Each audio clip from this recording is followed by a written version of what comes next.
Alright, I was having this problem on the Pixel 2 XL from the latest update from January patch 2019.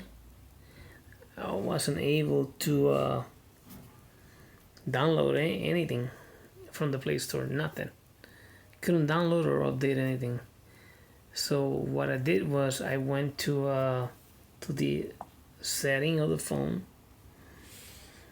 You go right here, and I put what did I put? Reset options, and I pressed reset apps preference. When you reset it, it will reset all your apps and put them back. So when you install it, and I believe that includes the Play Store and everything. So after that, it went back to normal, and I'm able to download and update anything. So right now I'm gonna update this app and it's working, but it used to reach 100 and it didn't install.